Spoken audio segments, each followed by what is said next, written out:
Hey, all my Crimsonites, and welcome to the Crimson Cure channel, where we embrace our femininity, increase our womanly values, and celebrate our brothers. So join me on our feminine journey to learn, heal, and grow.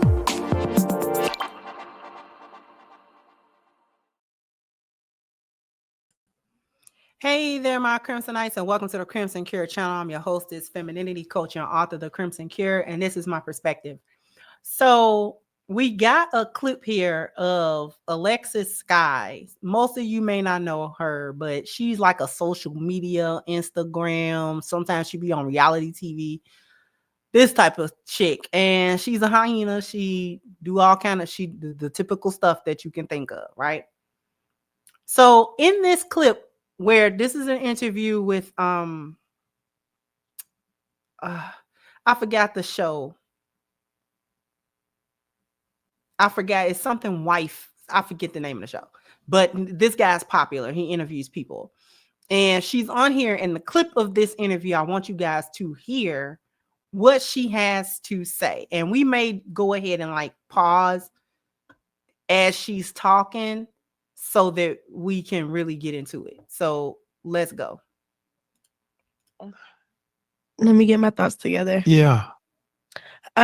What can you repeat that? Yeah. How heavy has it been for people?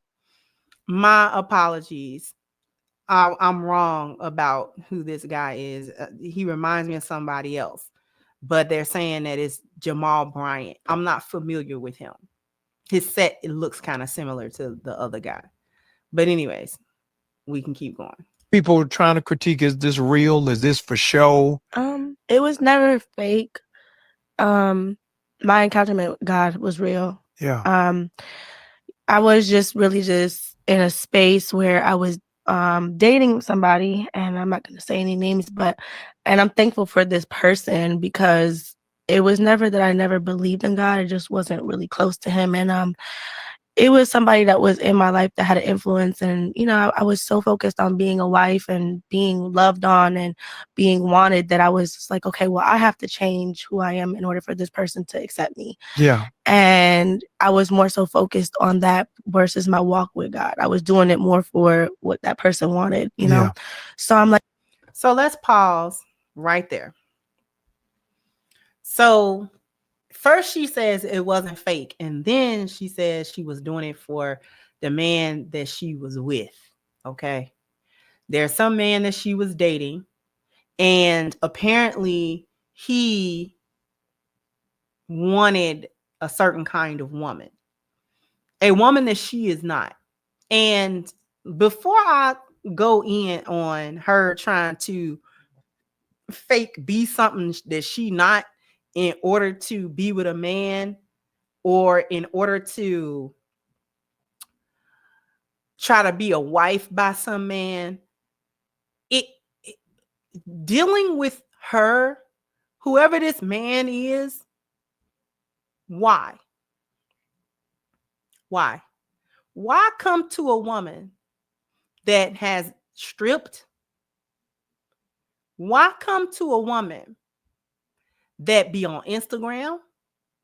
Why come to a woman that be all over social media? There is not any indication that this woman has spirituality on her mind. There has never been any indication in anything that Alexis Sky has done publicly that would lead you to believe that she has virtuosity or spirituality or modesty or any of those qualities in her.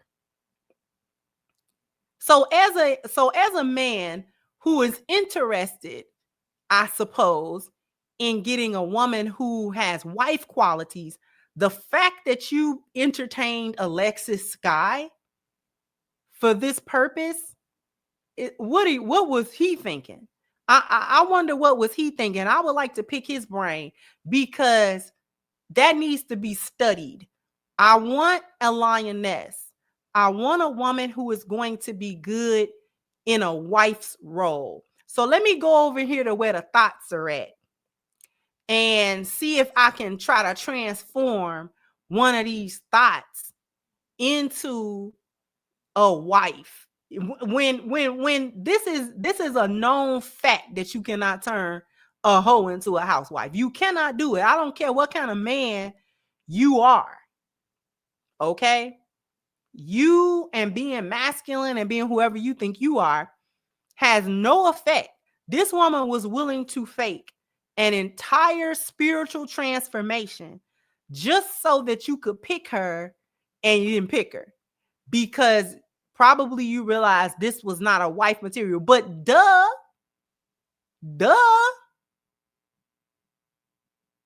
she don't even present like that. She doesn't even present like that. Alexis Sky does not present like that. And it ain't even like I keep up with her, but I know enough. Everything I know about her, none of that says wife. None of that says this is a woman that I want representing me and my name and my legacy. Not for a man that has any self-worth. Not for a man that has any value for himself. Who does that? Heading on over to known thoughts and public thoughts, thinking that you're going to get this woman to do something other than what she done spent the last 10 or 15 years doing. You get what you get with them. You get everything you deserve. Going over there. The man, she tricked me. Did she? Did she though? But did she though? Anyway, so she talks about how she was willing to don this facade of trying to be more spiritually conscious or have a quote unquote walk with God in order to be with this man. And it is fake. Listen to the rest of it. Like, okay, well, maybe if I change my image on Instagram or I change how I am, then I'll be his wife or I'll do this. So it was more so like, okay, Alexis, are you ready for this? But I really wasn't ready, you know? And it's not saying that I wasn't ready to walk with God. It's just I wasn't doing it the right way. I was more so doing it for somebody else. And so it just happened overnight. So next thing you know, I'm on the internet telling the world, like, I stopped doing this, I stopped doing that, I stopped doing that. But this is who Alexis really was, you know? You heard what she said. It was overnight. There's not a single internal change that anybody has ever actually gone through that was overnight. Not a single one. If you genuinely went through any kind of change, whether you changed for the better or you changed for the worse, it was not overnight. I guarantee you it was not sudden. A transformation has to take place. Again, whether for better or worse, whether for good or bad, negative or positive. None of that happens overnight. But overnight, she said she was like, you know what? Let me go on my Instagram. Let me change this. She's trying to cover the tracks, which are open tracks, by the way, and change her digital footprint, a public digital footprint. And then she says, but this is who I really was. So I was willing, once again, to try to be a chameleon. I was going to try because you heard what her goal was. Whoever this guy was, she wanted that guy. She not only liked him, but he offered the type of security and the type of stability that she was always looking for. For a hyena to be willing to go to these lengths specifically for a man, she liked that guy. This wasn't one of them guys that would simp for her, but she don't really like him, but he would give her money. She's run into those guys before. This guy she liked. She liked him, as well as his ability to pay for her life and pay her bills and make her a wife and da da da da da. And she realized, well, my sexual, presentation is not going to make this man make me a wife.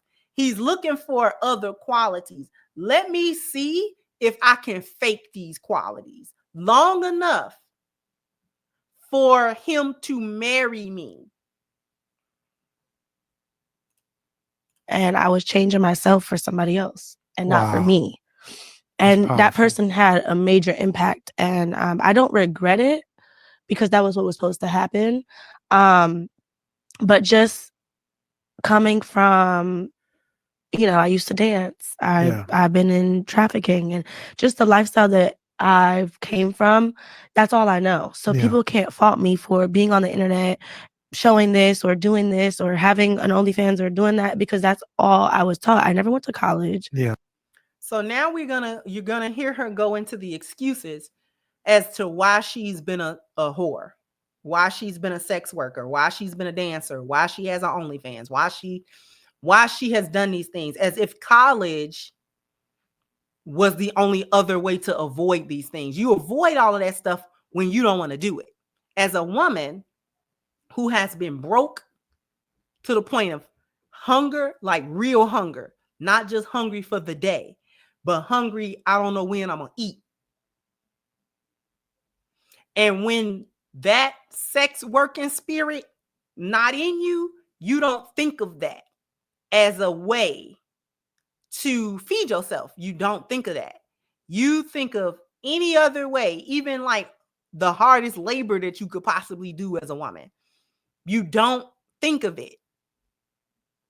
When my first husband passed and things became hard pressed for me financially, I didn't think, man, let me get on somebody's internet and try to do these sexual things, or let me find some guys, and I will basically prostitute myself in order to get out of this financial bind that I'm in.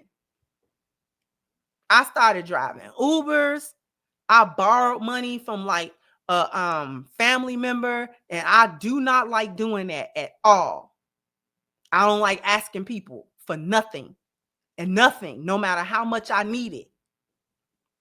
So for me to have to swallow that one and ask, now I paid them back promptly, but still I had to ask them for that. That hurt me. But never in my long-legged life did I think some form of sex work or prostitution or, selling it somehow was the answer. So when that's just not in you, it's not in you. So please don't sit here and try to say that because you didn't get a particular type of education, that this is why you had to resort to various forms of sex work in order to make money. Like, it's the excuses for me. I don't know what it's like to have a degree. So my life is make fast money. Yes. So that's all I know how to go back to. And even during my journey, it was almost like, okay, I'm here. I started thinking of other ways I can make money in the right way. So I came out with a journal, and they were saying I'm profiting from God. And I'm like, this doesn't make no sense. Right. How am I profiting from God when I just gave up thousands of dollars that I was making per month, hundreds of thousands, to literally surrender to him? And, as each day got on, I'm like, okay, whether I was doing this for this man, I actually was like getting closer and closer. So even though I was doing it for him, I was getting closer to God, and everything was starting to like make sense to me. I started understanding like, this is who I'm supposed to be. I have a calling on my life to help women like me. Yes. Help women that come from battered situations or that are in a nightlife that think that they're not worthy enough to be this. This is what God wants me to be, a vessel to these women. But it's not helping when I have 5.6 million followers attacking me. Everything I do, it's like, oh, this is not godly enough, or you're not a Christian. So I'm like, okay, this is like not making no sense. I might as well go back to doing what I was doing, because do y'all like me doing this or not? So at this point, it just became a confusion. Like, nothing was good enough for the internet. Nothing was good enough for him. He ended up leaving me in the midst of me changing. And I'm like, you promised to stay here and have my back financially, because I'm giving up everything. And he left me. So I'm like, it was more so I was like in fear. Like, what am I going to do? How am I going to pay my bills? How am I going to continue to live this lifestyle that I was living, And that's what it was ultimately all about. It was all about this lifestyle that she wanted to live. And he didn't want her to live it.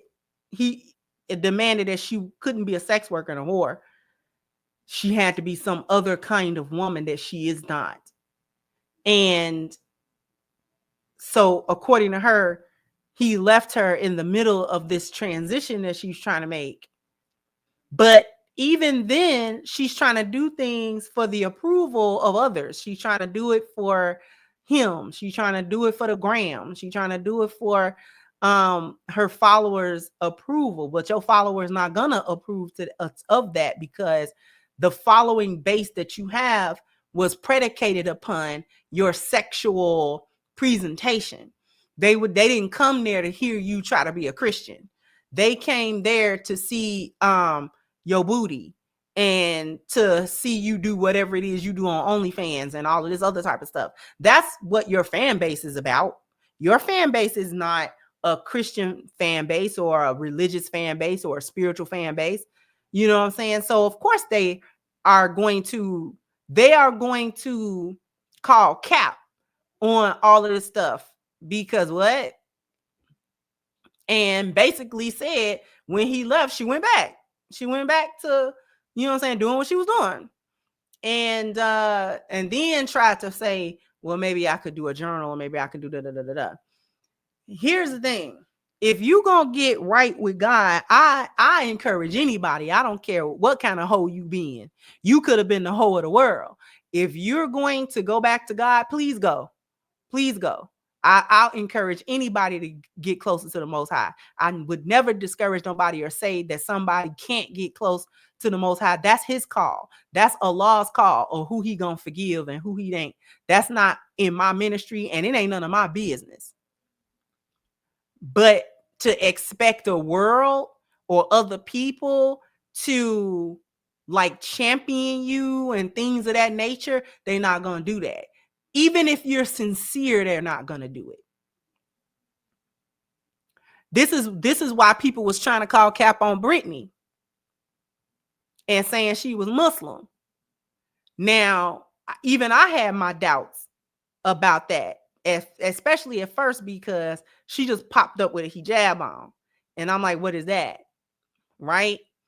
Because I didn't hear her say she had taken Shahada. But then later on, she actually said, no, I took my Shahada on such and such date, you know, and at that point, it's not up to me to doubt, because I don't got a heaven and a hell to put her in. If she say she took her Shahada and she Muslim now, the only one that mattered to for real is her and Allah. Whatever it is that we think, whether we think it's cap or not our business. Not our business at all. That's for her and Allah to sort out. But still, even if Brittany Renner is 100% sincere in that,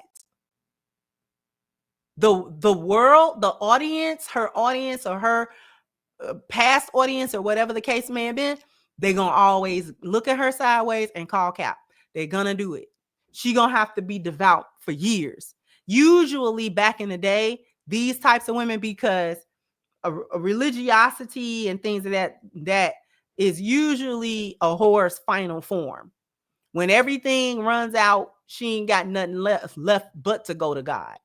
And some of them go falsely and some of them go for real. But they usually hide away. They usually go away. If they was in the limelight, they go away. Because even if you are doing a sincere turnaround in your life and you really trying to get close to Allah, people ain't gonna champion it or understand it anyway. And if you maintain being around the same crowd of people, they're gonna discourage you. They're gonna make fun of it. They're gonna, like I said, they're gonna call cap about it, and they're gonna be like, you ain't really doing, you know what I'm saying? Like, you ain't really about that. Like, stop playing. That's what they're gonna do. Okay, that's what they're gonna do. So you really have to go away. It's like a drug addict that needs to not do their triggers. It be certain triggers for things. When you've been in a demonic chokehold for anything. It don't matter what it is. If you've been in a demonic setting for a long time, you actually have to come out of that in order for the transformation to actually take place, because you can't dibble and dabble. You can't straddle the fence with that. You either in it or you not in it. You either making a change or you not. But this one admitted to being fake, which is crazy. Jump down in the comment section. Let me know what you think. Like, share, subscribe to the channel if you have not. Once again, I'm your hostess, The Crimson Cure, and this was my perspective. Bye-bye, Crimsonites.